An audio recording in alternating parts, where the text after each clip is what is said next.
ঘুমের মাঝেই আমাকে কয়েকজন মেয়ে মিলে অপহরণ করলো।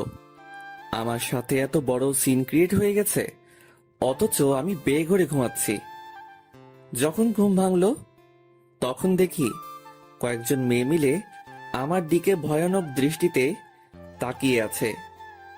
তাদেরকে দেখে মুহূর্তের মধ্যেই ঘুমের সমস্ত রেশ কেটে গেল। আমি হতবাক হয়ে তাকিয়ে আছি তাদের দিকে। কি রে, এভাবে তাকিয়ে কি দেখছিস? আপনারা কারা? আর কোথায় নিয়ে এসেছেন আপনারা আমাকে? আমরা তোর জন, আর তোকে আমরা অপহরণ করে নিয়ে এসেছি। কিন্তু কেন? আমি কি এমন করেছি? তোকে আমাদের ত্রিধা ম্যামের ভালো লেগেছে, তাই তিনি তোকে অপহরণ করতে বলেছে। মেয়েগুলোর কথার আগামাথা কিছুই বুঝলাম না। আমি কার এমন কি ক্ষতি করেছি যে আমাকে এভাবে ঘুম পাতালে অপহরণ করে নিয়ে এসেছে? মাথায় যেন কিছুই খেলছে না। ঠিক তখনই রুমের মাঝে সুন্দরী একটা মেয়ে প্রবেশ করে।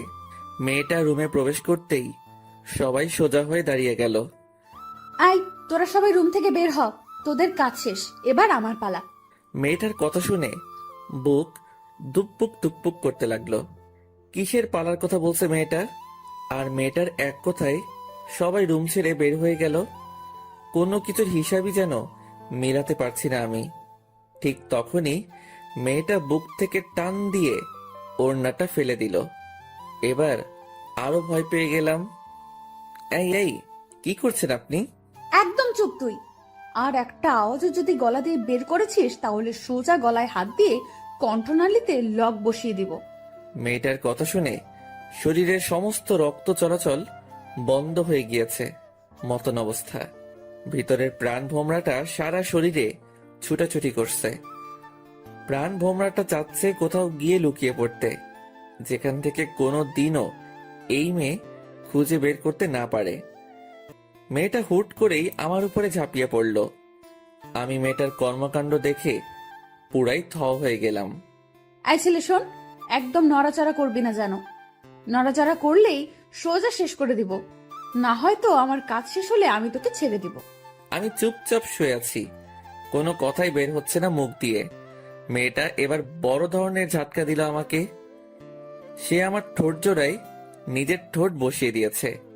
সে আমার ঠোঁটে পাগলের মতন স্পর্শ করতে শুরু করে। আমার দুই হাত সে নিজের হাতে পেঁচে নিয়ে নিয়েছে। সে আমায় পাগলের মতন চুমো খাচ্ছে, আর আমি মরার মতন বিছানায় শুয়ে আছি। আমার জায়গায় অন্য কেউ হলে সেও মজা নিত, কিন্তু আমার কেন জানি সমস্ত কিছু বিষের মতো লাগছিল। তাই আমি চুপচাপ হয়ে আছি। কিন্তু মেয়েটা আস্তে আস্তে হায়নার রূপ ধারণ করলো। সে আমার ঠোঁটে নিজের ধারালো দাঁত দিয়ে কামড় বসিয়ে দিল।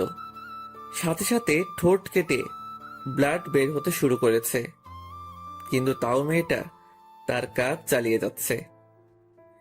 সে আমার রক্তগুলো নিজের ঠোঁট দিয়ে চুষে নিচ্ছে। এইভাবেই অনেকটা সময় অতিবাহিত হয়ে গেছে। একটা সময় মেয়েটা নিজ ইচ্ছায় আমায় ছেড়ে দিল। আই ছেলে শোন, শহরে এসেছিস কিছুদিন হলো, শহরের হাবভাব হয়তো ভালো করে কিছুই বুঝিস না। তো শোন, কারোর সাথে ইটিস পিটিস করতে যাবি না। আর কেউ তোর সাথে ইটিস পিটিস করতে আসলেও বলবি যে তোর উপরে ত্রিধার হাত পড়ে গেছে। মেয়েটার কথা শুনে আবারও একটা শক খেলাম। আমি শহরে নতুন এসেছি, সেই বিষয়ে মেয়েটা জানলো কি করে? আর তাছাড়া কে এই মেয়ে? তবে নাম তো জানিয়ে দিল যে ত্রিধা। তবে এই নাম ছাড়া তো মেয়েটার বিষয়ে আর বেশি কিছু জানি না। না, মেয়েটার সম্পর্কে জানা দরকার। আচ্ছা, আপনাকে একটা কথা বলার ছিল। হ্যাঁ বল। আমার উপরে কি কারণে এই অত্যাচার? আই ছেলে, তোর সাহস তো কম না, তুই আমাকে কারণ জিজ্ঞেস করিস? তুই কি জানিস আমি কে? না, জানি না, তাই তো জিজ্ঞেস করলাম। দেখ, মাথা খারাপ করিস না। এই শহরে আমার মুখের উপরে কথা বলবে এমন কেউ নেই। তবে তুই যেহেতু জানতে চাইছিস, তাহলে কিছুটা বলি তোকে। শোন, তোকে আমার ভালো লেগেছে, তাই তোর উপরে অধিকার খাটিয়েছি। শোন, আমি ছাড়া অন্য কোনো নারী যেন তোর সংস্পর্শে না আসে, না হয়তো প্রাণ হারাবি। কিছুই বললাম না মেয়েটাকে আর, কারণ বলার মতন কিছুই নেই মেয়েটাকে। এতদিন ধরে দেখে এসেছি যে ছেলেরা মেয়ের উপরে জুলুম আর অন্যায় করে, কিন্তু আজ তার উল্টো দেখলাম। হয়েছে, এবার চলে যা তুই। আমার গাড়ি তোকে তোর বাসা অবধি ছেড়ে দিয়ে আসবে। আমি বিছানা ছেড়ে উঠে পড়লাম। মেয়েটা আমায় রুমে ছেড়ে দিয়ে চলে গেল। আমিও রুম থেকে বের হয়ে গেলাম। রুম থেকে বের হতেই দেখি বাসার সামনে গাড়ি দাঁড় করানো। ত্রিধা নামক মেয়েটা কি এই গাড়ির কথা বলেছে, যে এই গাড়ি আমায় বাসায় ছেড়ে দিয়ে আসবে? কিছুই বুঝে উঠতে পারছি না, তাই গাড়ির সামনে দাঁড়িয়ে আছি। তখনই গাড়ির ভিতর থেকে ড্রাইভার চেঁচিয়ে উঠল, এই বেটা, গাড়িতে উঠিস না কেন? তোরে কি ইনভাইট দিয়ে গাড়িতে উঠাতে হবে নাকি? লোকটার কথা শুনে বুঝে গেলাম ত্রিধা নামক মেয়েটা এই গাড়ির কথাই বলেছে। আর কিছু না ভেবে গাড়িতে উঠে গেলাম। লোকটা গাড়ি স্টার্ট করতেই সেই সুন্দরী মেয়ে ত্রিধা সজোরে চেঁচিয়ে উঠল, আই ড্রাইভার, গাড়ি থামা। ত্রিধার কথা শুনে ড্রাইভার গাড়ি বন্ধ করে দিল, আর ত্রিধা সোজা ভিতর থেকে বের হয়ে এসে ড্রাইভারের কলার চেপে ধরে। আই বেটা, তোকে কে সাহস দিয়েছে ওর সাথে এইভাবে কথা বলার? তোর সাহস তো দেখছি অনেক বেড়েছে। না কিছু বলি না দেখে পিঠে পাকনা গজিয়েছে। ম্যাম, আমার ভুল হয়ে গেছে, আজকের পরে এমন আর হবে না। আজকের মতো সাবধান করে দিলাম, পরের বার থেকে ওর সাথে যদি কোনো ধরনের বাজে ব্যবহার করিস তাহলে সোজা পিঠের চামড়া উঠিয়ে ফেলবো। মনে রাখবি, সে আমার অনেক কাছের মানুষ। মেয়েটার এমন ধারা আচরণ দেখে বেশ অবাক হলাম, কিন্তু কিছু না বলে গাড়িতে উঠে গেলাম। ড্রাইভার গাড়ি ড্রাইভ করে আমায় বাসায় ছেড়ে দিয়ে আসলো। আমি বাসায় নামতেই দেখি মুন্না দাঁড়িয়ে আছে। কি রে, তুই এতটা সময় কোথায় ছিলি? আর তোর ঠোঁটের এই অবস্থা কেন? আরে একটা সমস্যা হয়েছে, তাই সেটা সেরে আসলাম। কি সমস্যা? শহরে আসলি 2 দিন হলো না, তার মাঝে সমস্যায় জড়িয়ে গেলি? আরে না, তেমন কোনো সমস্যা না। আচ্ছা বাদ দে এখন ওসব কথা, আগে বল কলেজের কি অবস্থা। আমি অ্যাডমিশন করিয়ে দিয়েছি তোকে, কাল থেকে কলেজ শুরু করিস। আচ্ছা। বাট একটা কথা মাথায় রাখিস, কলেজে অনেক সমস্যায় পড়তে হবে তোকে। একটা মেয়ে আছে কলেজে, সে খুব ডেঞ্জারাস। আর তাছাড়া সিনিয়র কিছু আছে যারা অল টাইম র্যাগিং দেয়, তাদের থেকেও একটু সাবধানে থাকিস। আর পরোক্ষভাবে কারোর সাথে ঝামেলা করিস না। আরে সমস্যা নেই, আর আমি কার সাথে ঝামেলা করব? আমার পোশাক আশাক দেখলেই তো মানুষ আমার থেকে অনেক দূরে সরে যাবে। আমার মতন ছোট লোকের সাথে ওসব কেউ করবে না। আকাশ, তুই নিজেকে এতটা ছোট করিস কেন? হ্যাঁ, তুই কি মানুষ না নাকি? আর তাছাড়া তোর সাথে আজ 1 বছর ধরে পরিচয় আমার। আমি জানি তুই মনের দিক দিয়ে অনেক বড়, সো নিজেকে একদম ছোট করবি না। আচ্ছা ঠিক আছে। তারপর মুন্নার সাথে অনেকটা সময় বাসায় বসে আড্ডা দিলাম। তারপর সে চলে গেল। আর সবার তো মোটামুটি আইডিয়া হয়েই গিয়েছে যে আমি এই শহরে নতুন। তাহলে আসুন পরিচয়টা দিয়ে আর একটু ক্লিয়ার করে দেই। আমার নাম আকাশ মাহমুদ, অনার্স 2য় বর্ষে পড়াশোনা করছি। পরিবার বলতে কেউ নেই আমার, তবে মানুষের কাছে এটুকু শুনেছিলাম যে আমার মা আর বড় বোন নাকি বেঁচে আছে, তবে তারা কোথায় থাকে কেউ জানে না। তাদের কোনো ঠিকানাই কারোর কাছে নেই। আমি ছোট থেকে একজনের কাছে মানুষ হয়েছি। তিনি আমার মায়ের মতোই ছিলেন, কিন্তু কিছুদিন আগে তিনি মারা গিয়েছেন।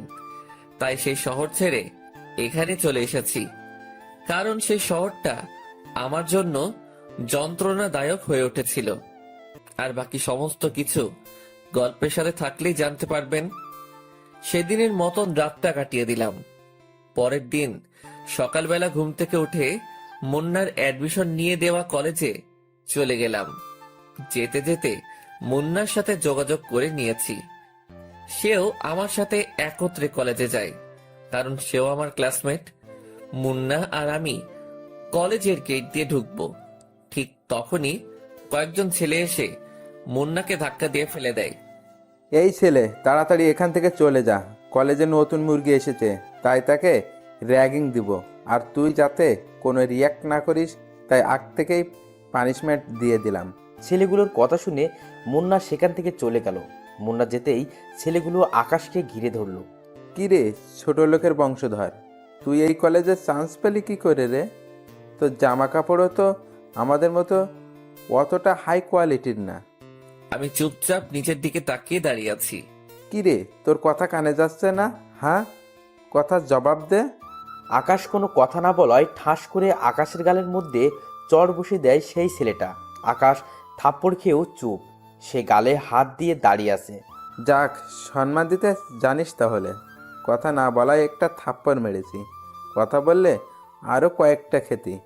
চুপচাপ থাকায় একটাই থাপ্পড় মারলাম। তবে তুই এই কলেজে আসায় আমাদের একদিকে লাভ হয়েছে, কারণ আমরা একজন পার্সোনাল কাজের ছেলে পেয়ে গেছি। তোকে যখন তখন কাজে লাগাতে পারবো। এই কি বলিস তোরা? হ্যাঁ দোস্ত, তুই ঠিক বলেছিস। এই শোন, আজ থেকে তুই আমাদের কর্মচারী। আমাদের জন্য সব সময় নাস্তা পানি আনা নেয়া তুই এই করবি। আর এখন শোন, আমার পা অনেক ব্যথা করছে, পাগুলো টিপে দে দেখি। ছেলেগুলোর কথা শুনে মেজাজটা চরম লেভেলের খারাপ হচ্ছে, কিন্তু কিছুই করার নেই। র্যাগিং করতে বাধা দিলে আরো সমস্যা করবে, তাই চুপচাপ ওদের কথা মেনে নিলাম। ছেলেটার পা টিপে দেওয়ার জন্য মন স্থির করলাম।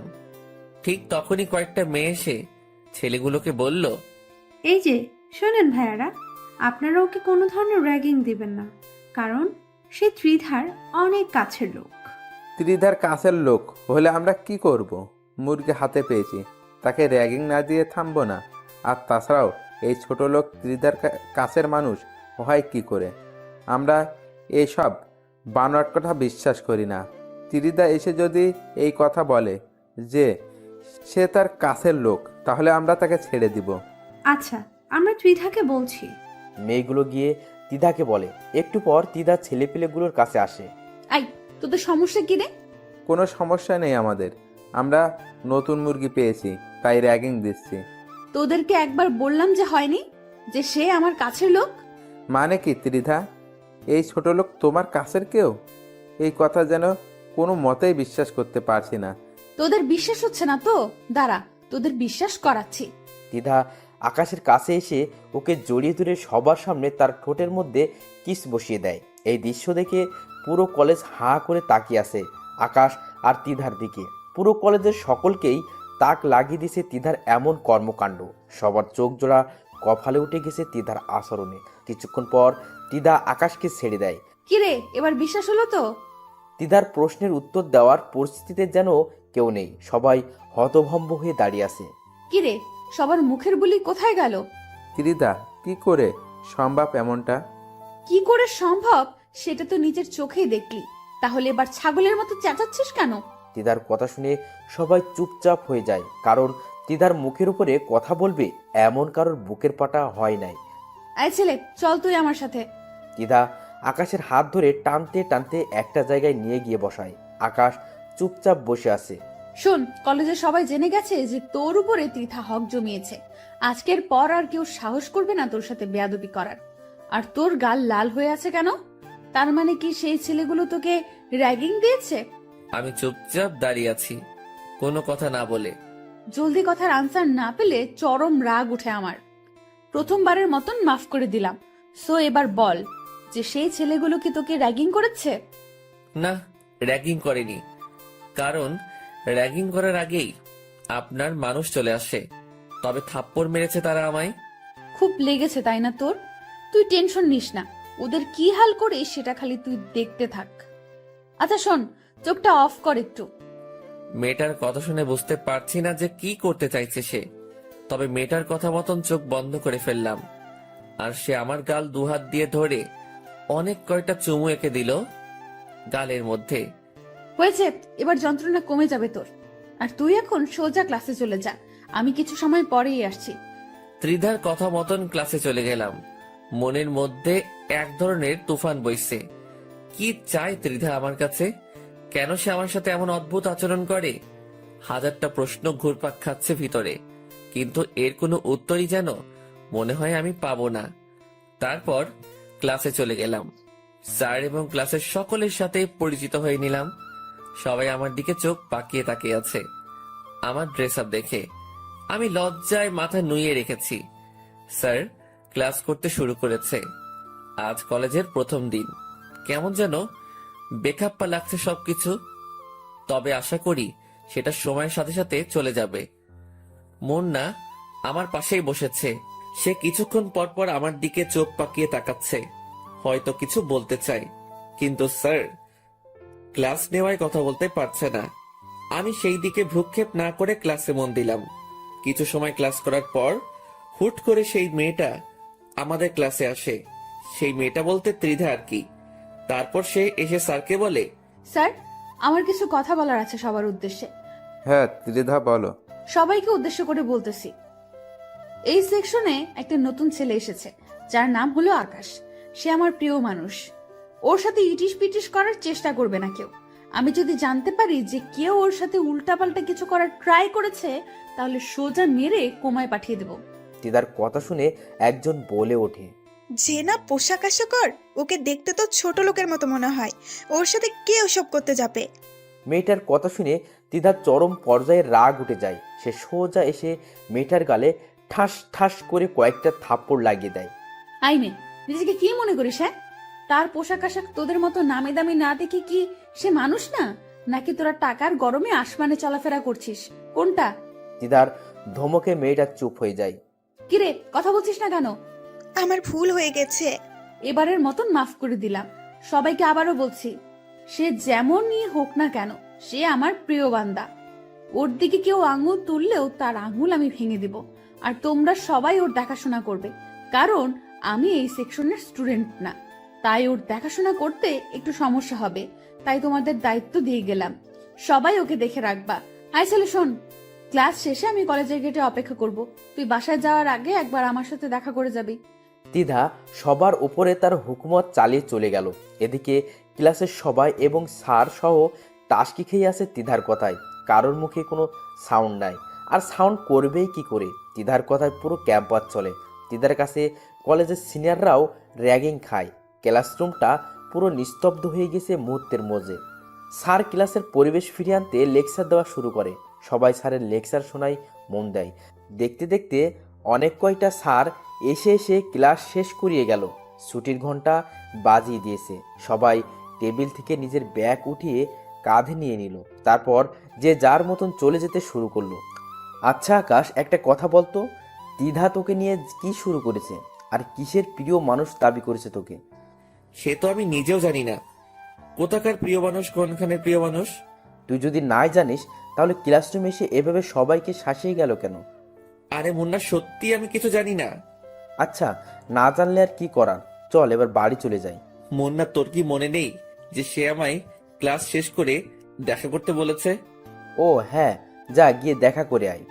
আচ্ছা, আমি গিয়ে দেখা করে আসছি, তুই একটু দাঁড়া। মুন্নাকে দাঁড় করিয়ে রেখে ত্রিধার কাছে চলে গেলাম। কলেজের মোট দুটো গেট, একটা দিয়ে আমরা বের হব, আরেকটা দিয়ে সেই সুন্দরী ত্রিধা নামক মেয়েটা বসে আছে। ত্রিধার কাছে যেতেই বড় ধরনের একটা শক খেলাম। ত্রিধা সেই ছেলেগুলোকে মেরে সারা শরীরে মায়ের ছাপ টুকে দিয়েছে। শুধু তাই নয়, ছেলেগুলোর শরীরে কোনো কাপড়ই নেই, শুধু আন্ডারওয়্যার পরে সবাই লাইন ধরে দাঁড়িয়ে আছে। কি হলো তো তোদের শাস্তি? বলেছিলাম না ওদের অবস্থা আমি খারাপ করে দেব? সো দেখ, দিয়েছি ওদের অবস্থা খারাপ করে। তোর গালে থাপ্পড় দেওয়ার ফল ওরা পেয়েছে। মেয়েটার কথা শুনে বুকটা ধড়ফড় করছে। কি করে সম্ভব এসব? সে কলেজের সবার উপরে নিজের হুকুম মতো চালাচ্ছে। কেউ ভয়ে তার মুখের উপরে একটা কথাও বলছে না। সবকিছু যেন মাথার উপর দিয়ে যাচ্ছে আমার। কি রে, কথা বলছিস না যে? আচ্ছা থাক, কথা বলতে হবে না। তুই একটা কাজ কর, তুই গা থেকে শার্টটা খুলে ফেল। ত্রিধার কথা শুনে চমকে উঠলাম। কি সব বলছে এই মেয়ে আমাকে? আমি চুপ করে দাঁড়িয়ে আছি। কি রে, কথা কানে জানি তোর? তোকে বলেছি গা থেকে শার্টটা খুলতে। আমার অনেক লজ্জা লাগছে, প্লিজ আমাকে এভাবে শাস্তি দিয়েন না। আমি কোনো ভুল করে থাকলে আপনি আমার গায়ে হাত তুলতে পারেন।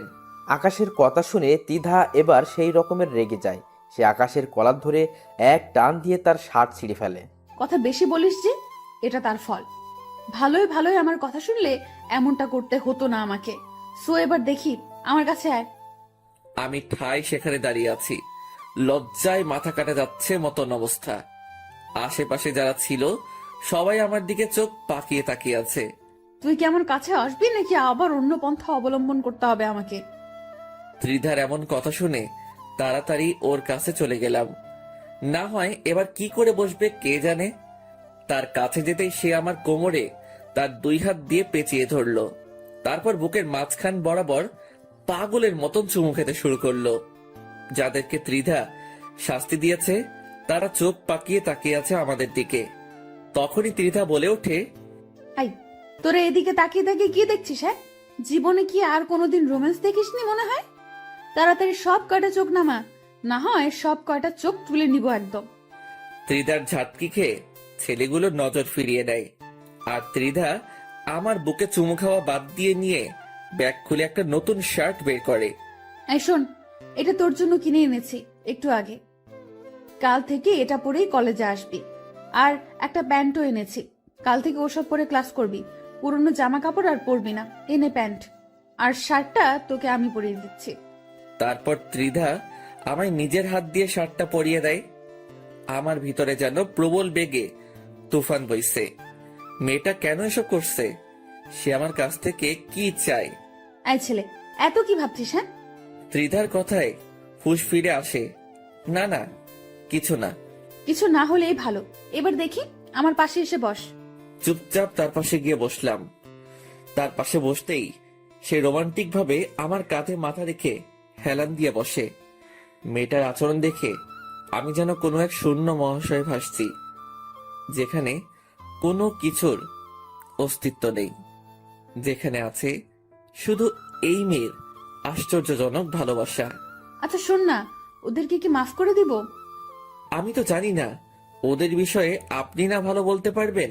আই, তোকে বলতে বলেছি, সো তুই বলবি। আচ্ছা আচ্ছা, মাফ করে দিন। আই, তোরা চলে যা, তোদের মুক্তি মিলে গেছে। আমার প্রিয় তোদেরকে মাফ করে দিতে বলেছে। ত্রিধার কথা শুনে ছেলেগুলো চলে গেল। শুধু আমি আর ত্রিধা সেখানে বসে আছি।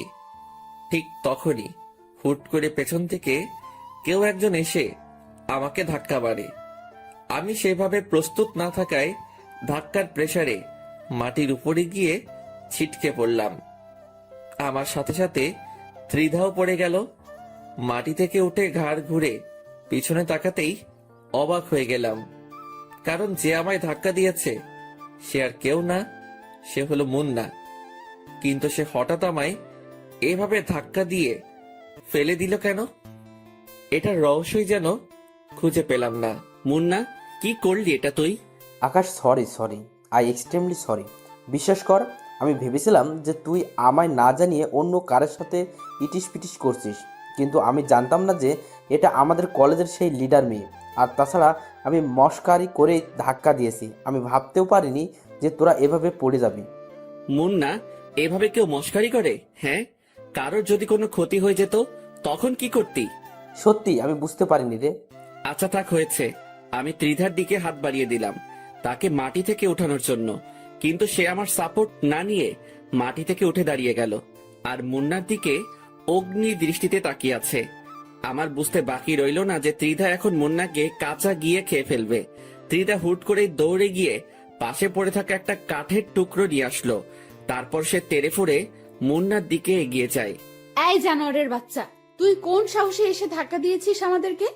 আমার ভুল হয়ে গেছে, প্লিজ আমায় মাফ করে দিন। তোর মাফের গুষ্টি মার। বলে তিধা ধরম করে একটা বাড়ি বসিয়ে দেয় মুন্নার শরীরে। মুন্না বাড়ি খেয়ে সাথে সাথে দৌড়ে গিয়ে আকাশের পিছনে লুকায়। আকাশ, প্লিজ তুই আমাকে বাঁচা, আমি ভুল করে এমনটা করেছি, আর কোনোদিনও এমন কিছু করব না আমি।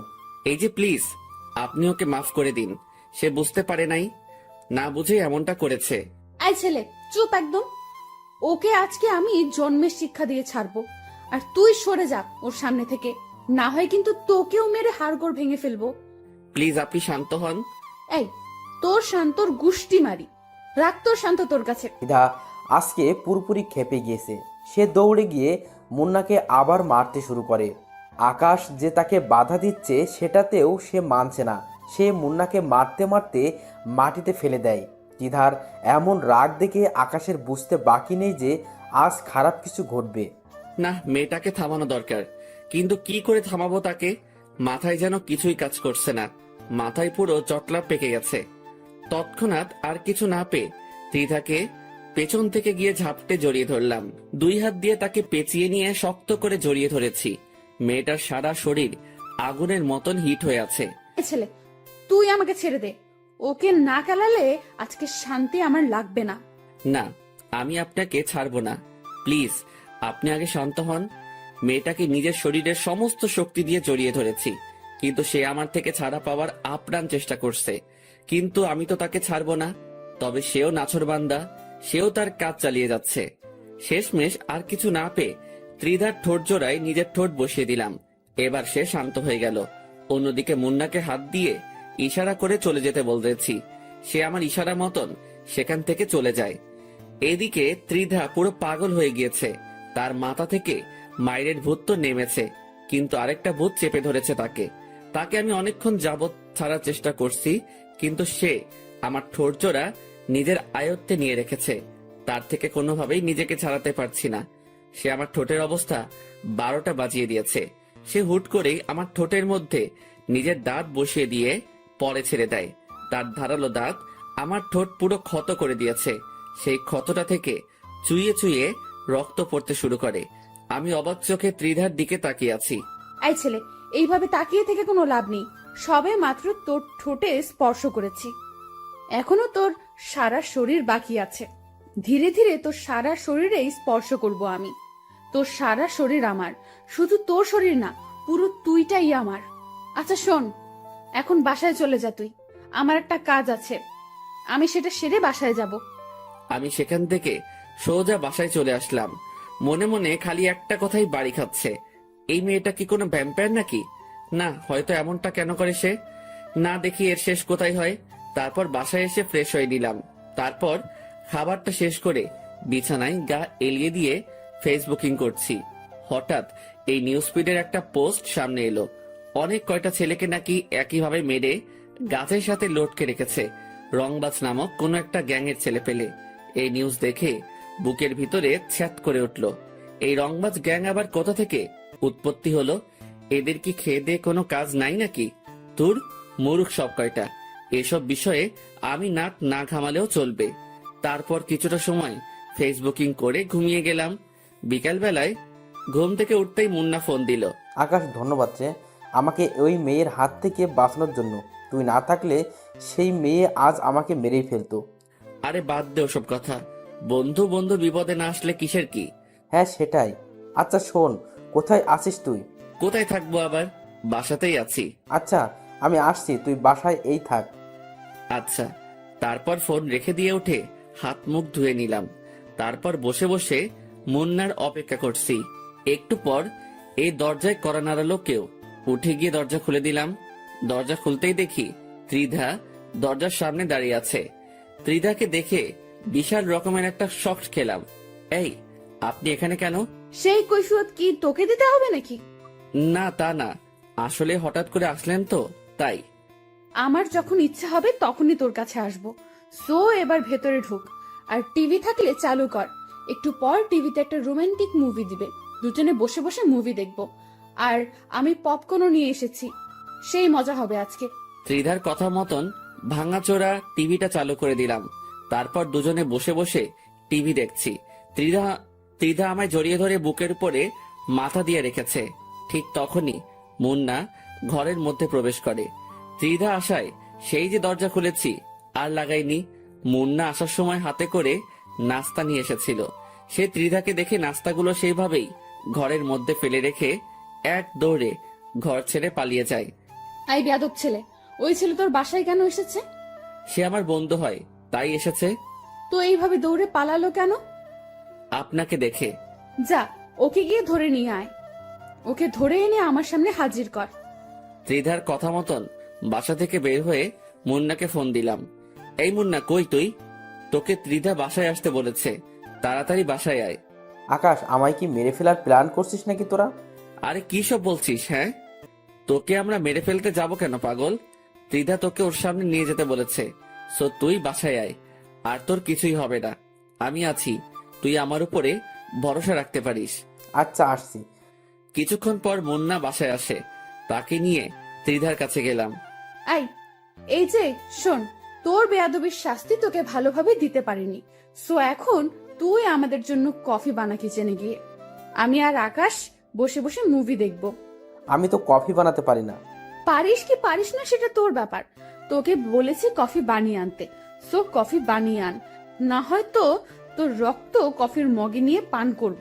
দিদার কথা শুনে মুন্না তাড়াতাড়ি কফি বানাতে চলে যায়। অন্যদিকে আকাশ গিয়ে তিধার পাশে চুপ করে বসে পড়ে। কিরে, তোর সমস্যাটা কোথায়? কই, কিসের সমস্যা? তুই এভাবে বসেছিস কেন? শুরুতে কি এভাবে বসেছিলি? না। তাহলে আগের মতো আমায় জড়িয়ে ধরে বস। ত্রিধার কথা মতন ওকে আবার জড়িয়ে ধরলাম। সেও আমায় জড়িয়ে ধরে বুকের মধ্যে মাথা রাখলো। ভিতরে কেমন যেন এক ধরনের তুফান বইছে। মনে হচ্ছে যেন নিজের প্রিয় মানুষটাকে বুকে জড়িয়ে নিয়ে রেখেছি, কিন্তু সত্যি তো এমনটা না। কারণ ত্রিধার চাওয়া পাওয়া কি সেটাই বুঝতে পারছি না। এসব নিয়ে ভাবছিলাম, তখনই মুন্না কফি বানিয়ে নিয়ে এলো।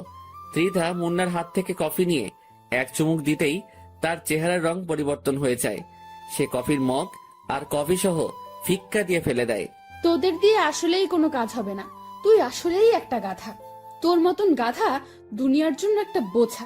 মুন্না মাথা নুইয়ে রেখেছে, ভিতরে ভিতরে সে ভয়ে মরে যাচ্ছে। আচ্ছা শুন, তুই গাধা হোস আর যাই হোস না কেন, আকাশের দেখাশোনা আজ থেকে তুই করবি। ওর চলাফেরায় যেন কোনো ধরনের সমস্যা না হয়, তার সমস্ত প্রয়োজন তুই পূরণ করবি। তার জন্য যত টাকার প্রয়োজন হয় আমাকে জানাবি তুই। দিদার কথা শুনে আকাশ আর মুন্না দুজনেই তাজ্জব হয়ে যায়। কি বলেছি মাথায় ঢুকেছে তোর? জি। হয়েছে, এবার আমি চললাম। আর আকাশ, তুই কালকে তাড়াতাড়ি কলেজে চলে আসবি, আমি অপেক্ষা করব কলেজে। আচ্ছা। তারপর ত্রিধা চলে গেল। মুভি শেষ না করেই ত্রিধা যাওয়ার পর অনেকটা সময় মুন্না আর আমি আড্ডা দিলাম বলতে ত্রিধার বিষয় নিয়েই কথা বলেছি। তারপর রাতে মুন্নাও চলে যায়। পরের দিন সকালবেলায় উঠে ফ্রেশ হয়ে কলেজে চলে গেলাম। রিক্সা করে কলেজে যাচ্ছি, প্রায় পৌঁছে গিয়েছে কলেজে। হঠাৎই দেখি কালকে সেই ছেলেগুলো পথ আটকে দাঁড়িয়ে আছে, যাদেরকে তৃষা মেরেছিল। সেই ছেলেগুলো প্লাস আরো অনেক ছেলে পেলে আছে তাদের সাথে, সবার হাতে লাঠি সোটা। তাদেরকে দেখে আমি রিক্সা থেকে নেমে গেলাম। মামুর বেটা, আজ তোকে পেয়েছি। তোর জন্য গতকাল ত্রিধার কাছে মার খেয়েছি আমরা, সো আজ তার প্রতিশোধ নিব। আজ তোকে জমের দ্বারে পাঠাবো, দাঁড়া তুই দেখি আজ তোকে কে বাঁচায় আমাদের হাত থেকে। আমি চুপচাপ দাঁড়িয়ে আছি, আর সামনে প্রায় 20 থেকে 25 জন ছেলে পেলে দাঁড়িয়ে দাঁড়িয়ে ভাবছি কি করব। এখান থেকে কি দৌড়ে পালিয়ে যাব, নাকি তাদেরকে প্রতিঘাত করব। ঠিক তখনই তাদের থেকে একটা ছেলে বলে ওঠে, এই মার শালাকে। আমি তখনও ডিসিশন নিতে পারিনি যে কি করব, কিন্তু তারা সকলেই আমাকে মারার জন্য আমার দিকে তেড়ে ফুড়ে আসছে। আর আমি হাবলার মতন তখনও দাঁড়িয়ে আছি, কিন্তু হঠাৎ করে ছেলেপেলেগুলো আমার দিকে এগিয়ে না এসে উল্টো রাস্তা ধরে দৌড়াতে শুরু করলো। কিরে, কি হয়েছে ওদের? কিছুই তো বুঝে আসছে না, কাকে দেখে তারা এমন উল্টো দৌড়াচ্ছে। আমি কৌতূহল করে পিছনে ফিরতেই দেখি ত্রিধা প্রায় শতাধিক ছেলেপেলে নিয়ে আমার পিছনে দাঁড়িয়ে আছে। এই ভয়াবহ দৃশ্য দেখে কলিজার পানি যেন মুহূর্তের মধ্যেই শুকিয়ে গেছে আমার। অন্যদিকে যারা আমায় মারতে এসেছিল তারা দড়ি ছেঁড়া গরুর মতন ছুটাছুটি করছে। কে কোন দিক দিয়ে পালাবে দিশকুল পাচ্ছে না। তখনই ত্রিধা চেঁচিয়ে উঠল, এই তোরা সব কয়টাকে ধরে এনে আমার সামনে হাজির কর। তিধার কথা মতন তার ছেলেপিলেগুলো তাদের পিছনে ছুটে যায় যারা পালাতে ধরেছে, আর তিধা এসে আকাশের সামনে দাঁড়ায়। এই ছেলে, তুই ঠিক আছিস তো? হ্যাঁ, আমি ঠিক আছি। ভাগ্যিস, আর একটু দেরি করলে অনেক বড় সমস্যা হয়ে যেত। আল্লাহ বড় বাঁচিয়েছে তোকে, যে আমি সময় মতো চলে এসেছি। কিন্তু ওদেরকে আমার হাত থেকে কেউ বাঁচাতে পারবে না। আমার ছেলে পেলে ওদেরকে ধরে আনতে গেছে, ওদের পিঠের চামড়া আমি আজকে তুলে ফেলবো। তিধা আকাশের সামনে দাঁড়িয়ে আছে। তিধার ছেলেপিলেরা একটু পর ফিরে আসে। আপু, ওদের একটাকে ধরতে পেরেছি, বাকি সব কয়টা পালিয়ে গেছে। আচ্ছা, সমস্যা নেই, যাকে ধরে এনেছিস আগে তার হিসেব নিকেশ করি। ওর সাথে এমন হিসেব নিকেশ করব যে বাকি সব কয়টা ওর অবস্থা দেখে শুধরে যাবে। আমি চুপচাপ ত্রিধার সাথে দাঁড়িয়ে আছি, আর ত্রিধার আগে ফসফস করছে। তার উপরে যেন কোনো ভয়ঙ্কর পিশাচিনি ভর করেছে। সে তার দলের ছেলে একটা থেকে হকি নাই। তারপর যাকে ধরে এনেছে তাকে গণহারে মারতে শুরু করে। মারতে মারতে সারা শরীর ফাটিয়ে ফেলেছে তার। তারপর সে ছেলেটাকে ছেড়ে দিয়ে তার লোকদের বলে, এই তোরা বেটাকে একদম চিরতরে পঙ্গু করে দে। আমি আমার খায়েশ মিটিয়ে নিয়েছি। আচ্ছা আপু, আমরা দেখছি। ওকে। এই আকাশ, চল তুই আমার সাথে। ত্রিধা আমাকে তার সাথে করে নিয়ে আসলো। তারপর সেখান থেকে নিয়ে এসে সোজা কলেজে চলে গেল। শোন, সোজা ক্লাসে যাবি, একদম কারোর সাথে কোনো রকমের মাখামাখি করবি না। আর কোনো সমস্যা হলে আমাকে ডাক দিবি, মনে থাকবে কথা? আচ্ছা। তারপর ক্লাসে চলে আসলাম, কিন্তু মনের ভিতরে বিশাল রকমের খুশি লাগছে যে কেউ আমার জন্য নিজের সমস্তটা বাজি রাখতে পারে, কেউ আমাকে মৃত্যুর মুখ থেকে ছিনিয়ে আনতে পারে। ত্রিধা নামক মেয়েটাকে মনে ধরে গেছে। আচ্ছা, মেয়েটা কি আমাকে ভালোবাসে? না হলে এমন করে কেন? ভিতরে ভিতরে হাজারটা প্রশ্ন ঘুরপাক খাচ্ছে। তবে আমার দিক থেকে আমি ঢুলে পড়েছি, সেটা আমি শিওর। না, এই মেয়েটাকে আমার চাই।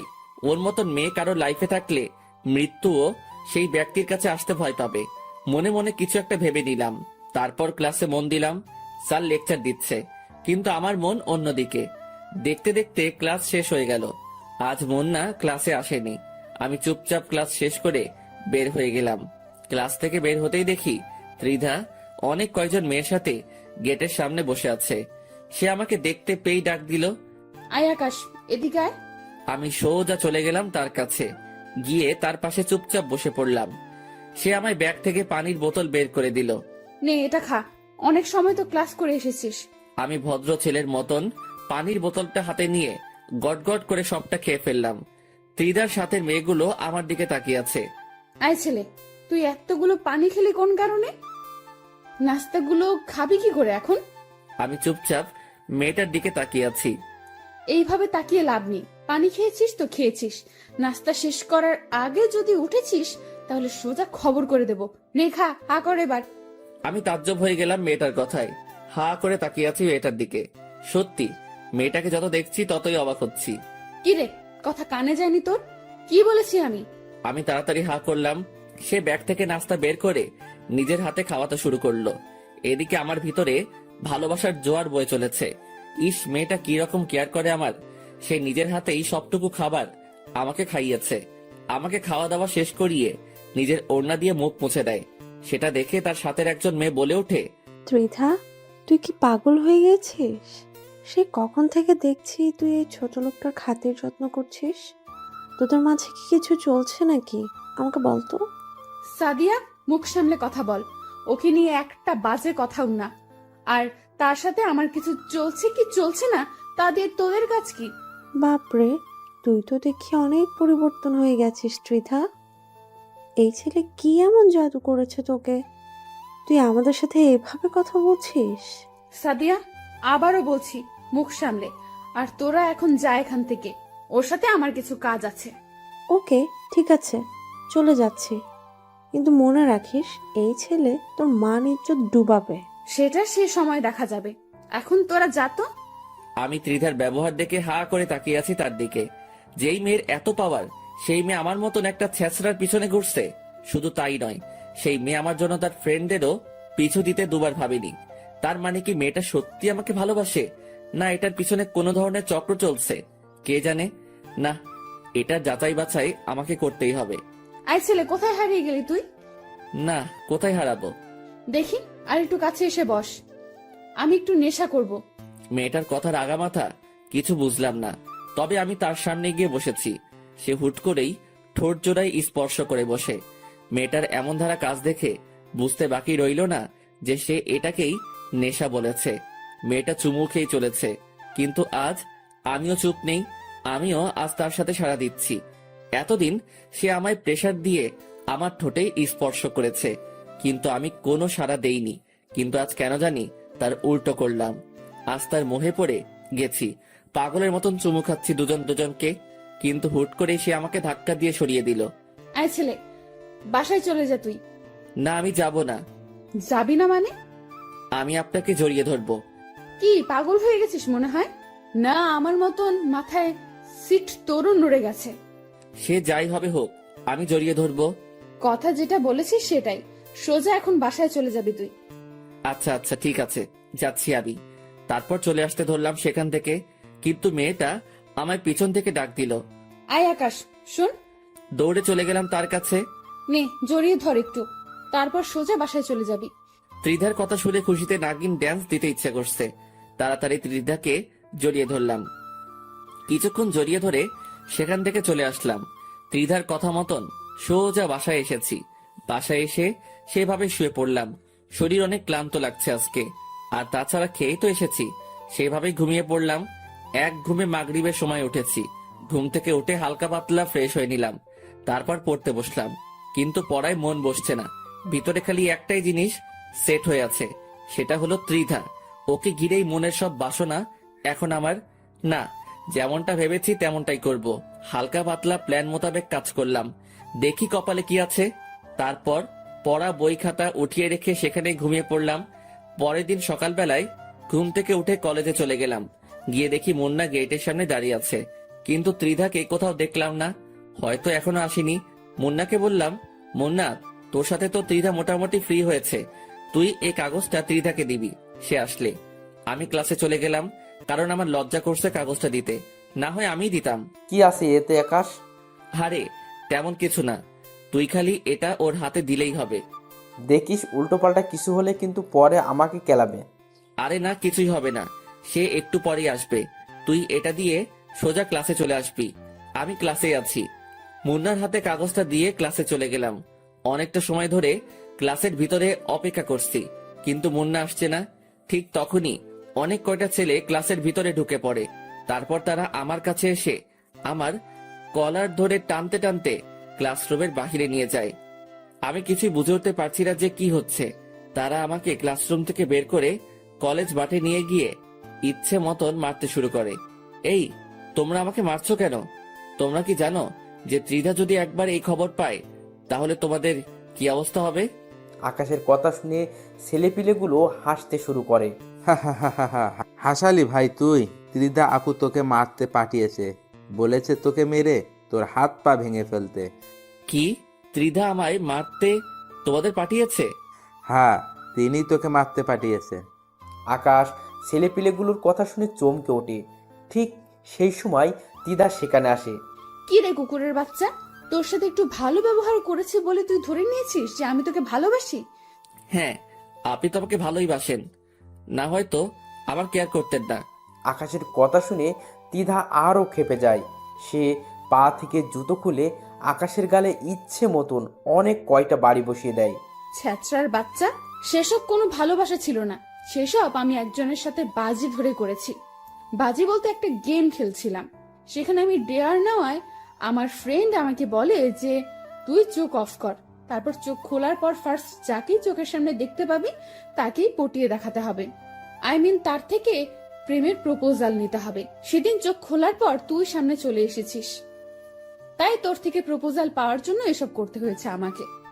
না হয়তো তোর মতন 2 টাকার ছেলেকে খেয়ে ভালোবাসতে যাবে। আসলে ভুলটা আমারই ছিল যে আমি নিজের স্ট্যাটাস ভুলে গিয়ে তোর মতন ছ্যাচরার সাথে এতদিন চলেছি। না হয়তো তোর মতন ছোট লোক কোনোদিনও আমাকে এই প্রপোজ লেটার দিতে পারতো না। যদিও কি ফিনিশ করেছি, কিন্তু তোর থেকে প্রপোজাল পেয়ে ঘৃণা লাগছে অতিরিক্ত মাত্রায় নিজের কাছে। নিজেকে ভালো করে একবারও আয়নায় দেখেছিস কখনো? নাচতে নাচতে এসেছিস আমাকে প্রপোজ করতে। কোথায় তুই আর কোথায় আমি? আমি হলাম শহরের নাম করা রংবাজ গ্যাংয়ের লিডার, যার পেছনে হাজার হাজার ছেলে ঘুরে। তাছাড়া আমার বাবাও শহরের নামি দামি লোক। আর তুই সেই মেয়েকে প্রপোজ করতে চলে এসেছিস জানোয়ার। মার তোরা বেটাকে, মেরে একদম সারা শরীর ফাটিয়ে ফেলবি ওর। ত্রিধার কথা শুনে কলিজার পানি পুরো শুকিয়ে গেছে। নিজের কাছে নিজেকে এতটা অসহায় লাগছে যা বলে বোঝাতে পারবো না। কিন্তু সে কাজটা ভালো করলো না, আর সে আমায় গ্যাংয়ের পাওয়ার দেখাচ্ছে যে সে রংবাজ গ্যাংয়ের লিডার। অথচ আমি যদি একবার নিজের ফুল ফর্মে চলে আসি তাহলে সে নিজেই কবর খুঁড়ে নিজেকে নিজেই দাফন করে দিবে। ছেলেপেলেগুলো আমার বেধড়ক মারতে শুরু করে, আর আমি অসহায়ের মতন মায়ের খেয়ে চলেছি। মুন্না পাশেই দাঁড়িয়ে আছে। সে আমায় বাঁচানোর জন্য যে এগিয়ে আসবে সেই সাহস সে করতে পারছে না। তারা আমায় মারতে মারতে সারা শরীর ফাটিয়ে ফেলে, তাও তাদের খায়েশ মিটেনি। আমি পাগলের মতন মাটির উপরে পড়ে গেলাম। এখনই যেন জ্ঞানটা হারিয়ে ফেলবো আমি।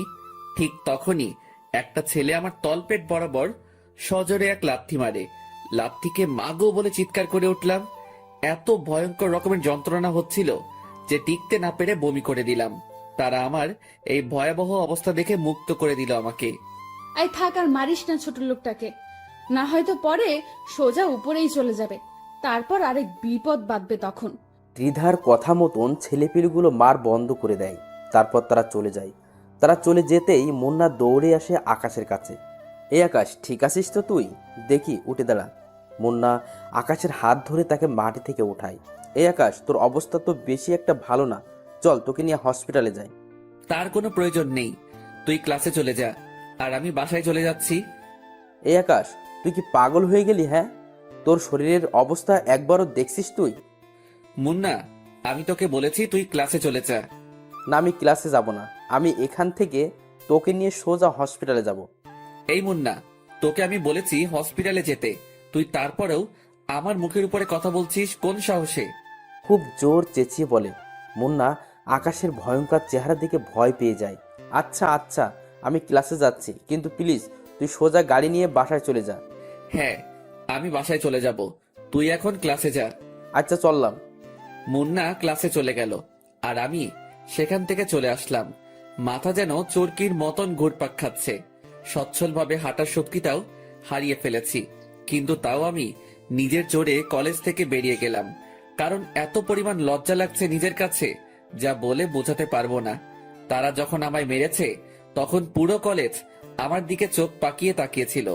আজকের পর পুরো কলেজ আমায় বাঁকা চোখে দেখবে। সবার চোখে কালার হয়ে গেলাম এই যাত্রায়।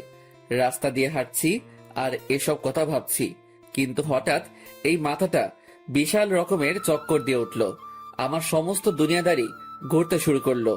চোখে যেন আর কিছুই দেখতে পাচ্ছি না। হুট করেই মাথায় হাত দিয়ে রাস্তার মাঝে বসে পড়লাম। ঠিক তখনই কোথা থেকে যেন অল্প বয়সী একটা মেয়ে দৌড়ে আসে আমার দিকে। এই যে, কি হয়েছে আপনার? আর আপনার সারা শরীরে এইসব কিসের দাগ? আমার মাথা অনেক ঘুরছে আর এসব চোট পেয়ে হয়েছে।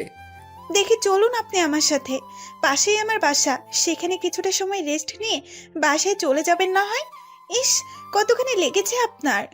মেয়েটার কথা শুনে ভিতরটা ফেটে যাচ্ছে, কারণ সেও মেয়ে আর ত্রিধাও একটা মেয়ে।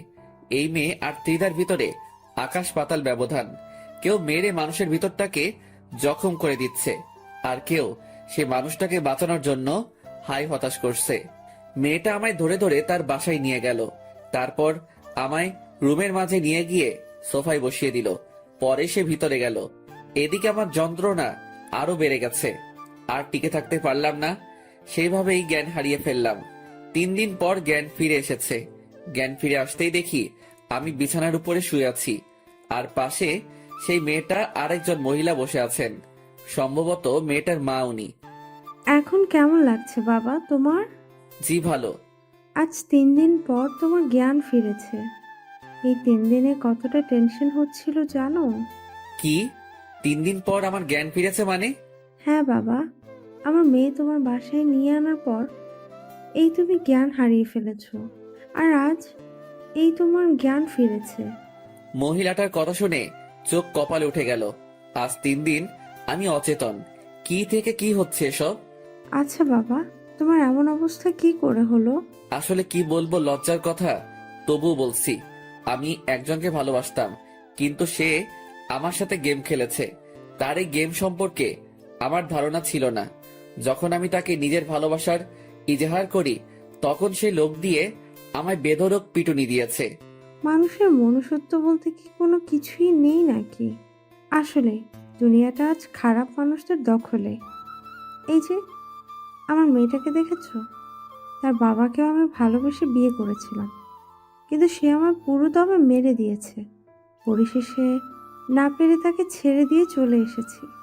কিন্তু মানুষটা নাকি কিছুদিন আগে মৃত্যু হয়েছে। তার মৃত্যুর খবর শুনে আমার বিন্দু পরিমাণ আফসোস হয়নি, কারণ সে তার পাপের ফল পেয়েছে। বাবা, তুমি চিন্তা করিও না। যে তোমার সাথে খারাপ আচরণ করেছে, সেও সঠিক সময়ে তার শাস্তিটা পেয়ে যাবে। হয়তোবা পাবে। আচ্ছা বাবা, তোমার বাসা কোথায়? আর কে কে আছেন তোমার বাসায়? আমার বাসা এই শহরেই। একাই থাকি এই শহরে, আর পরিবার বলতে কেউ নেই। আমি একাই পরিবারের সদস্য। তবে হ্যাঁ, একজন আমায় ছোট থেকে লালন পালন করেছে, কিন্তু তিনি মারা গিয়েছেন কিছুদিন আগে। আগে অন্য শহরে ছিলাম, কিন্তু তিনি মারা যাওয়ার পর এই শহরে চলে আসি। এখানকার একটা কলেজে অ্যাডমিশন নিয়েছে। ইসরে, অনেক কষ্ট হয় চলতে তোমার, তাই না? না আন্টি, তেমন কিছুই না। আচ্ছা, এবার আমার যাওয়া উচিত, কারণ এমনিতেই অনেক ঝামেলায় ফেলে দিয়েছে আপনাদেরকে। এই ছেলে, একদম নড়বে না বিছানা থেকে। কিসের কষ্ট? হ্যাঁ, তুমি আমার ছেলেরই মতো। সো কোথাও যাবে না এখন তুমি। যতদিন তুমি সুস্থ হবে না ততদিন তুমি এখানেই থাকবে। মা বয়সী মানুষটার কথা শুনে হা করে তাকিয়ে আছি। দুনিয়ায় সত্যি ভালো মানুষ আছে। আচ্ছা শোনো, আমি কিছু খাবার এনে দিচ্ছি, তুমি সেগুলো খেয়ে নাও, কারণ আজ 3 দিন ধরে তুমি না খাওয়া। তিনি আমার জন্য খাবার আনতে চলে গেলেন, আর তিনার মেয়েটা আমার পাশে বসে আছে। আচ্ছা, আপনি মনে হয় মানুষটাকে অনেক ভালোবাসতেন, তাই না? হ্যাঁ। সত্যি মানুষটা অনেক বেশি কষ্ট পাবে এই ব্যবহারের জন্য। অবশ্যই সে বুঝবে একদিন। এইভাবেই কয়েকটা দিন কেটে গেল বাড়ির মানুষগুলোর সাথে। মানুষগুলো সত্যি অনেক ভালো। আমায় সুস্থ করার জন্য তারা আপ্রাণ চেষ্টা করেছে। আজ একটু সুস্থতা অনুভব করছি। সেসব কিছুর ক্রেডিটই এই দুটো মানুষের। এসবের মাঝে আমার ফোনটা কোথায় যেন হারিয়ে ফেলেছি। ঠিক তখনই আন্টির মেয়ে এসে আমায় ফোনটা দিল হাতের মধ্যে। আপনি এই ফোনটা পেলেন কোথায়? আপনাকে বাসায় এনেছিলাম যেই দিন, সেদিন আপনার পকেট থেকে ফোনটা সোফায় পড়ে যায়, পরে আমি সেটা সামলে রাখি। ধন্যবাদ। মেয়েটার হাত থেকে ফোনটা নিলাম। ফোনটা অফ হয়ে আছে। পাওয়ার বাটন ক্লিক করে ফোনটা ওপেন করলাম। ফোন ওপেন করতেই দেখি মুন্নার প্রায় 2 শতাধিক কল। এটা দেখে মাথায় আবার চক্কর দিয়ে উঠল। আচ্ছা এই যে শোনেন, আমার না একটু বের হতে হবে, কারণ আমার ফ্রেন্ড আমায় না পেয়ে হতাশ হয়ে আছে। আচ্ছা, আমি আম্মুকে বলছি। মেয়েটা গিয়ে তার আম্মুকে বলল তার মা আকাশের কাছে আসে। এই ছেলে, কোথায় যাবে তুমি? আমার একটু কলেজে যেতে হবে, কারণ আমার ফ্রেন্ড অনেক চিন্তা করছে আমার জন্য। আচ্ছা ঠিক আছে, কিন্তু কলেজ থেকে সোজা আবার এখানে ফিরে আসবে। আর তুমি যাওয়ার সময় সাথে করে তিন্নিকে নিয়ে যাবে, কারণ তোমার অবস্থা ভালো না। তিন্নি সেই মেয়েটার নাম যে আকাশকে তার বাসায় এনেছে। আচ্ছা। তারপর তিন্নিকে সাথে নিয়ে কলেজে চলে গেলাম, আর মুন্নার নাম্বারে মেসেজ করে বললাম কলেজ মাঠে আসতে। যদিও সে এখন কলেজে থাকবে, কারণ এখন কলেজ টাইম। কলেজে গিয়ে অপেক্ষা করতে লাগলাম মুন্নার জন্য। একটু পর মুন্না ক্লাসরুম ছেড়ে বের হয়ে আসলো। এই আকাশ, এতদিন কোথায় হাওয়া হয়ে গেছিলি তুই? তোর বাসায় গিয়ে খোঁজ করে এসেছি, কিন্তু তোর কোনো খোঁজ পাইনি। আর তাছাড়া নাম্বারে তো কতবার কল দিয়েছি তা আল্লাহ জানে। আরে ছিলাম এক জায়গায়। আচ্ছা বাদ দে এখন সব কথা, কি খবর বল। হ্যাঁ আছি কোনো রকম। তোর কি অবস্থা? আর তোর পাশে কি উনি? আমি ভালো আছি, আর সে হবে একজন। ছাড় ওনার কথা, চল কোথায় গিয়ে বসে কথা বলি। তারপর মুন্না আর আমরা সহ কলেজের গন্ডিতেই একটা বড় গাছ আছে, সেটার নিচে গিয়ে বসলাম। তারপর সেখানে বসে অনেকটা সময় কথাবার্তা বললাম। আচ্ছা থাক মুন্না, তুই আজকের মতন চলে যাই। কালকে থেকে আবার কলেজ রানিং করব। আচ্ছা ঠিক আছে। মুন্নাকে বিদায় দিয়ে আমি আর তিন্নি চলে আসতে ধরলাম। ঠিক তখনই দেখি গেটের সামনে ত্রিধা দাঁড়িয়ে আছে অনেক কয়টা মেয়ের সাথে। সে আমাকে দেখে হা করে তাকিয়ে আছে আমার দিকে। আমি তাকে দেখেও না দেখার ভান করে মাথা নুয়ে বের হয়ে গেলাম, কিন্তু সে পিছন থেকে এসে আমার শার্টের কলার ধরে টান দিল। কিরে ছোট লোক, তুই আবারও এই কলেজে? তোর কি লজ্জা শরম বলতে কিছুই নেই নাকি? না মার খেয়েও তোর শিক্ষা হয়নি কোনটা? আর সাথে দেখি সুন্দরী মেয়ে নিয়েও ঘুরছিস। কলার ছাড়েন, আমি বাসায় যাব, আর আমি কাকে নিয়ে ঘুরবো সেটা আমার বিষয়। কি? তুই আমার মুখের উপরে কথা বলিস? তোর সাহস তো দেখি অনেক বেড়ে গেছে। সাহসের কিছুই দেখেননি এখনো, সো ভালোই ভালোই নিজের কাজ করেন। ত্রিধা আকাশের কথা শুনে চরম লেভেলের রেগে যায়। সে আকাশের গালে ঠাস করে একটা থাপ্পড় বসিয়ে দেয়, কিন্তু তার আগেই তিন্নি তার হাত ধরে ফেলে। এই মেয়ে, হেটামগুলো অন্য কোথাও গিয়ে দেখা। ওনার গায়ে একটা ফুলের টোকা লাগলেও হাত ভেঙে গলায় ঝুলিয়ে দেব। এই মেয়ে, কে তুই? আর তুই কোন সাহসে আমায় বাধা দিস? এখন তো খালি বাধা দিয়েছি, পরের বার সোজা গালের চামড়া তুলে ফেলবো। শোন, সবার উপরে হুকুম মতো চলে না, মাথায় রাখবি। সো চললাম এবার। এই আপনি চলেন। তিন্নি আকাশকে নিয়ে সেখান থেকে চলে আসে। তিন্নির আচরণে ত্রিধা পুরো রেগে মেগে আগুন। সে পিছন থেকে চেঁচিয়ে বলে, তোরা আজ দুইটা বাসায় যাস কি করে তা আমিও দেখব। একবার তো ছোট লোক তোকে মেরেছি, এবার আবার মার খাবি তুই। তোর সাথে সাহসী বডিগার্ডটাকেও দেখে নিব। ত্রিধার কথা শুনে তিন্নি যেতে যেতে পিছনে ফিরে বলে, ঠিক আছে, দেখা দেখি তোর ক্ষমতা। আমিও তোর ক্ষমতা দেখতে চাই। এই যে তিন্নি চলেন, ওর মতন ফালতুমের কথা না ভাবাই ভালো। তারপর তিন্নিকে নিয়ে হাঁটা দিলাম সেখান থেকে। রিকশায় করে বাড়ি ফিরছি, ঠিক তখনই দেখি রাস্তায় অনেক কয়জন ছেলে পেলে দল বেঁধে আমাদের পথ আটকায়। কি রে আকাশের বাচ্চা, অনেক উঠতেছিস বলে তুই? কিরে, তোদেরকে ত্রিধা পাঠিয়েছে মনে হয়? কে পাঠিয়েছে সেসব তোর ভাবতে হবে না, আমাদের কাজ হচ্ছে তোকে কেলানো। সো এবার পাক্কা মার্ডার হবে তুই আমাদের হাতে। আচ্ছা ঠিক আছে, দেখি কত বড় বুকের পাটা তোদের, আমায় মেরে দেখা। তিন্নি, আপনি রিকশায় বসুন, ওদেরকে আমি দেখছি। আকাশের কথা শুনে ছেলেপিলেগুলো আরও খেপে যায়। বেশ কয়েকজন ছেলেপিলে তেড়ে ফুড়ে আসে আকাশকে মারার জন্য। আকাশ চুপচাপ দাঁড়িয়ে আছে। যেই না ছেলেপিলেগুলো আকাশের সামনে আসে, তখনই সব কয়টা লাশ হয়ে মাটির উপরে আসলে পড়ে। এই দৃশ্য দেখে সবাই থতমত খেয়ে যায়। বিশেষ করে যারা আকাশকে মারতে আসে, তাদের কলিজার সমস্ত পানি যেন শুকিয়ে গেছে। তারা বুঝে উঠতে পারছে না যে কি ঘটছে তাদের সাথে। যেই সামনে এগোচ্ছে আকাশকে মারার জন্য, সেই মরা লাশ হয়ে মাটিতে পড়ে আছে। কিরে, মারবি না তোরা আমায়? আয় মার দেখি এবার তোরা। এই ছেলে, কি চাল চেলেছিস তুই? তাড়াতাড়ি বল আমাদের, না হয় কিন্তু অনেক খারাপ হয়ে যাবে। আরে শোন, আমার কোনো চাল চালার প্রয়োজন হয়নি। চাল চালার আগেই তোদের অনেকের অবস্থা নরকে পরিণত হয়ে গেছে। আর চাল চাললে তো এখন আমার সাথে দাঁড়িয়ে কথা বলার পরিস্থিতিতে থাকতে পারতি না। মানে কি? কে তুই? আর আমাদের ছেলেপেলের এমন ভয়ঙ্কর অবস্থা হচ্ছে কেন? আমি কে সেটা শুনলে তোরা নিজেরাই আজরাইলকে ডেকে এনে বলবি তোদের জান কবজ করে দিয়ে যেতে। তুই কিন্তু অতিরিক্ত করে ফেলছিস, এর ফল কিন্তু তোকে ভোগ করতে হবে। আর তুই আমাদের কিছু সংখ্যক ছেলেকে মেরে নিজেকে মহান কিছু দাবি করিস না। মনে রাখিস, এখনো আমার পিছনে অনেক কয়জন ছেলেপেলে দাঁড়িয়ে আছে।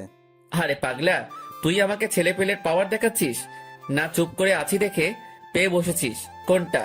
যেমনটা ভাবিস তুই, কিন্তু এটা পাকাপোক্তভাবে লিখে রাখ যে আজ আমার ছেলেপেলের হাতেই তোর মৃত্যু হবে। আচ্ছা ঠিক আছে, সে না হয় তুই মারিস আমাকে, কিন্তু একবার ভালো করে নিজের পিছনে তাকিয়ে দেখতো। আকাশের কথার মতন ছেলেটা পিছনে ফেরে, কিন্তু সে পিছনে ফিরতেই তার নজর সেদিকে আটকে যায়। কারণ সে দেখতে পায় যে তার ছেলেপেলের পিছনে বিশাল একটা রাক্ষসের দল দাঁড়িয়ে আছে।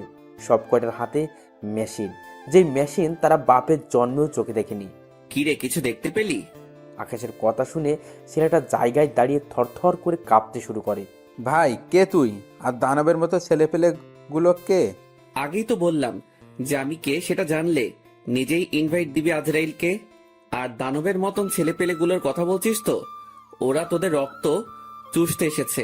এবার দেখি পালিয়ে যাস কোথায় তোরা সব কয়টা।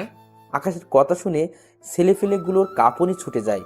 সবাই যেন নিজের চোখের সামনে মৃত্যুকে দেখতে পাচ্ছে। ত্রিধা, তুই পাওয়ার ভুল মানুষের সাথে এসে দেখিয়েছিস। তোর আগে মানুষ যাচাই করে নেওয়া উচিত ছিল, কিন্তু তা তুই করিসনি। পোশাক দেখেই মানুষকে বিবেচনা করেছিস তুই। সেটার ফল এবার তোকে ভোগ করতে হবে। কিন্তু তোকে আমি আরো কিছুটা দিন সময় দিব উড়ার জন্য, কারণ এখনো তোর প্রতারণার ঘোর কেটে উঠতে পারিনি। সেটা কেটে উঠি, তারপর তোর সাথে আমার খেলা হবে। আর এই, তোরা এদের সব কয়টাকে উপরে পাঠিয়ে দে, আমার কাজ আছে, আমি চললাম। এই তিন্নি চলেন। আমি আর তিন্নি হাঁটা দিলাম। তিন্নি আমার দিকে চোখ পাকিয়ে পাকিয়ে তাকাচ্ছে। অন্যদিকে আমার ছেলে পেলে তাদের খেল শুরু করে দিয়েছে। কিন্তু হুট করেই যে ছেলেটা এতটা সময় আমার সাথে কথা বলেছে, সে এসে আমার পায়ের উপরে হুমড়ি খেয়ে পড়ে। ভাই, আমাকে মাফ করে দিন। সত্যি আমি জানি না যে আপনি কে আর কি আপনার পরিচয়। তবে এটা বলতে পারি যে আমি অনেক বড় ভুল করে ফেলেছি আপনাকে মারতে এসে। প্লিজ ভাই, আপনার পা ধরে কুড়ো জোরে ক্ষমা চাচ্ছি। আল্লাহর ওয়াস্তে আমাদেরকে মাফ করে দিন। কেন এখন কেন? তোরা না আমায় মারতে চেয়েছিলি, কিন্তু এখন কেন পা ধরে মাপ চাইছিস? ভাই, আমরা আপনাকে চিনতে পারিনি। আমি শিওর যে আপনি অনেক বড় মাপের কেউ হবেন, না হয়তো আপনার জন্য এত মানুষ কখনোই আসতো না। আর তাছাড়াও যারা এসেছে তাদেরকে দেখে মানুষ বলে মনে হচ্ছে না। তাদেরকে দেখেই মনে হচ্ছে যেন তারা কোনো বনের হিংস্র হায়েনা। তারা রক্তের নেশায় বন ছেড়ে লোকালয়ে উঠে এসেছে। ভাই প্লিজ, আপনার পা দুটো ধরে মাফ চাচ্ছি। আজকের পর কোনোদিন আর এই দুঃসাহস করব না। আচ্ছা ঠিক আছে, যা, মাফ করে দিলাম। কিন্তু কিন্তু কি কিন্তু ভাই? একটা শর্তে মাফ করব। ভাই আপনি একবার মুখ ফুটে বলেন, খালি আমরা আপনার সব শর্তে রাজি। তুই এখন ত্রিধাকে ফোন দিয়ে বলবি যে আকাশকে শেষ করে দেওয়া আমাদের সাহসে কুলোয়নি। সো আপনার বিষয়ে আপনি দেখেন, আমরা আর নাই এসবের মাঝে। তারপর ফোন কেটে দিবি। ভাই এক্ষুনি আমি ফোন লাগাচ্ছি। ছেলেটা ফোন লাগিয়ে দিয়ে দিদাকে সেম কথা বলে যা আকাশ তাকে শিখিয়ে দিয়েছে। ভাই এবার তো আমাদের ক্ষমা করে দিবেন। হ্যাঁ, তোদের ক্ষমা করে দিয়েছি। এই, তোমরা আর কেউ ওদেরকে মেরো না। ওদের হিসাব নিকাশ এখানেই শেষ। আর শোন, তোদেরকে যেন এসবের মাঝে আর কোনোদিন না দেখি। আর যারা এখন আমায় মারতে এসে নিজেকে শেষ করেছে, তাদের লাশ জানাজা দিয়ে মাটির নিচে দাফন করে দিবি। ভাই আপনার হুকুম যেমন করেছেন আমরা তেমনই পালন করব। আকাশের কথা মতন ছেলেপিলেগুলো তাদের সহপাঠীদেরকে নিয়ে চলে যায়, আর আকাশের ছেলেপিলেরাও চলে যায়। এদিকে আকাশ রওনা হয় তিন্নিকে নিয়ে বাসার উদ্দেশ্যে। যেতে যেতে তিন্নি আকাশকে জিজ্ঞাসা করে, আচ্ছা, আমার কিছু জানা ছিল। হ্যাঁ বলেন। আচ্ছা, আপনি কে বলেন তো? আর এত ছেলে পেলে আপনার পক্ষ হয়ে আসলো, তার মানেটা তো বুঝলাম না। সত্যিটা বলবো না মিথ্যা বলবো? অবশ্যই সত্যিটা বলবেন। আমি ঘুমিয়ে যাওয়া কোনো ভয়ঙ্কর চিতাবাঘ, যার পিছনে হাজার হাজার ছেলে পেলে কাজ করত। কিন্তু এখন সেসব কিছুতেই নেই। এখন একদম সাধারণ জীবনযাপন করছি। আর ছেলেপেলেগুলো আমার খবর পেয়ে এসেছে। ঘুমিয়ে যাওয়া ভয়ঙ্কর চিতাবাঘ বলতে কি বোঝালেন? ঠিক বুঝলাম না। আর হাজার হাজার ছেলে পেলে কেন আপনার জন্য কাজ করতো? সেসব না হয় পরে কোনো এক সময় জানতে পারবেন। এখন চলেন, বাসায় যাই। আচ্ছা ঠিক আছে, চলেন। তিন্নিকে নিয়ে বাসায় চলে আসলাম। তিন্নির মা আর তিন্নি কেমন যেন আপন হয়ে গিয়েছে আমার। এই দুজন মানুষকে যখন ছেড়ে যাব আমি, তখন হয়তো মনের মধ্যে বিশাল পাহাড় সমান কষ্ট নিয়ে যেতে হবে। এসব ভাবতে ভাবতে বাসায় চলে আসলাম। বাসায় যেতেই দেখি আন্টি খাবার দাবার রেডি করে রেখেছে। মানুষটা একদম আমার লালন পালন করা মায়ের মতন। ওনাকে দেখেই কেমন যেন মায়ের ফিল আসে। শুধু তাই নয়, অনেক কষ্ট হয় তাদের এই অবস্থা দেখে। স্বামী নেই, কতটা কষ্ট করে জীবনযাপন করছে তিনারা। মনে মনে ঠিক করে নিলাম যে এখান থেকে যাওয়ার আগে ওনাদের জন্য কিছু একটা করে যাব। বাসায় এসে ফ্রেশ হয়ে খেতে বসলাম। আন্টি খাবার বেড়ে দিচ্ছে। আন্টি আপনি আর তিন্নিও আমাদের সাথে খেতে বসেন। না বাবা, অনেক কাজ আছে, সেসব শেষ না করে খাওয়া দাওয়া করা হবে না। আরে বাদ দিন না কাজ, আগে আমার সাথে খেয়ে নিন দুটো করে, পরে না হয় কাজ শেষ করবেন। দরকার হয় আমিও আপনার কাজে সাহায্য করব। বাবা সত্যি তুমি লক্ষ্মী একটা ছেলে। তোমায় কে গর্ভে ধরেছে জানি না, তবে বড়াই করে বলতে পারি যে সেই মা সার্থক। হয়েছে, এবার তো খেতে বসুন। হ্যাঁ বাবা, বসছি। এই তিন্নি, খেতে আয় তুই, আজ তিনজন মিলে একসাথে খাবো। সবাই মিলে একসাথে খেতে বসলো। এভাবেই দেখতে দেখতে ওনাদের সাথে দিনটা কাটিয়ে দিল আকাশ। পরের দিন সকালে উঠে কলেজে চলে গেলাম। কলেজে যেতেই দেখি ত্রিধা গেটের সামনে দাঁড়িয়ে আছে। সে হয়তো আমার জন্যই অপেক্ষা করছিল এতটা সময়। আমি কলেজের গেট দিয়ে প্রবেশ করতেই সে আমার কলার ধরে টেনে কলেজের এক সাইডে নিয়ে যায়। জায়গাটা অনেক নীরব, কলেজের কারোর তেমন যাতায়াত নেই এই পথে। সে আমায় সেখানে নিয়ে গিয়ে হুট করে আমাকে ধাক্কা দিয়ে মাটির উপরে ফেলে দেয়। কিরে, তুই আমার ছেলে পেলেকে শাসিয়ে এসছিস কোন সাহসে? নেতা হয়ে গেছিস তুই? হ্যাঁ, তুই আমায় চিনিস বেয়াদবের বাচ্চা? আমার আশেপাশে দাঁড়ানোর যোগ্যতাও তো তোর নেই, ছোট লোক কোথাকার। আমার বাবা শহরের নামি দামি লোক, আর তুই এসে আমার সাথে টক্কর নিস? আকাশ দ্বিধার কথা শুনে মুস্কি মুস্কি হাসছে, কিন্তু দ্বিধার রাগ উঠে যায় আকাশের আচরণে। সে আকাশের বুকে পাড়া দিয়ে তার কপালে পিস্তল ঠেকিয়ে ধরে। অন্যদিকে আকাশ মাটিতে অসহায়ের মতন পড়ে আছে, তার যেন প্রাণভোমরা মুখ দিয়ে বের হয়ে যাবে মতন অবস্থা। দিদার শরীরের সমস্ত শক্তি দিয়ে আকাশের বুকে পাড়া দিয়ে ধরেছে। ত্রিধা, তুমি কি আমায় মেরে ফেলবে? হ্যাঁ, মেরে ফেলতে চেয়েছিলাম, কিন্তু এখন কেন যেন মারতে ইচ্ছে করছে না তোকে।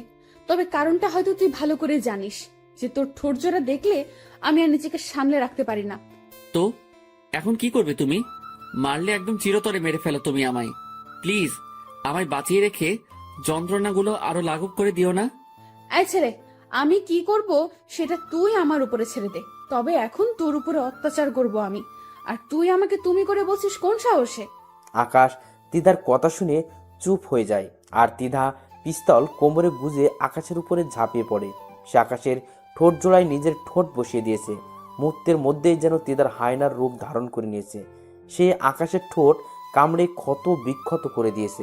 শুধু তাই নয়, আকাশের গলায় বুকে তার ভয়ঙ্কর দাঁতগুলোকে বসিয়ে দেয়। তিধা আকাশের যেই অঙ্গে স্পর্শ করেছে সে অঙ্গ থেকেই চিরচির করে রক্ত বেরোচ্ছে। এদিকে আকাশ তিধার এই ভয়ঙ্কর আচরণ সহ্য করতে না পেরে যন্ত্রণায় ছটফট করতে করতে জ্ঞান হারিয়ে ফেলে।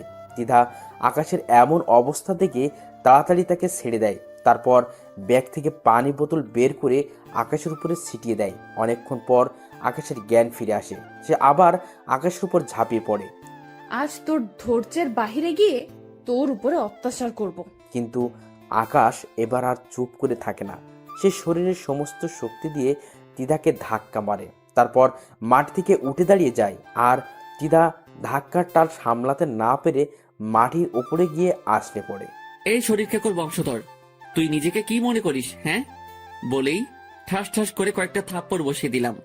অনেক অত্যাচার করেছিস, তাই এটা তোর প্রাপ্য। আর তোকে শুরুতেই বলেছি আমায় মেরে ফেল, কিন্তু তুই আমায় মারিসনি, বরং আমার কষ্ট আরো বাড়িয়ে দিয়েছিস। আর সেই কষ্টই এখন তোর জন্য কাল হবে। আজ তুই দেখবি আমার আসল রূপ। বলেই শরীর থেকে শার্টটা খুলে ফিক্কা দিয়ে মাটির উপরে ফেলে দিলাম। তারপর ত্রিধার উপরে ঝাঁপিয়ে পড়লাম অট্টহাসি একটা দিয়ে। হা হা হা হা হা।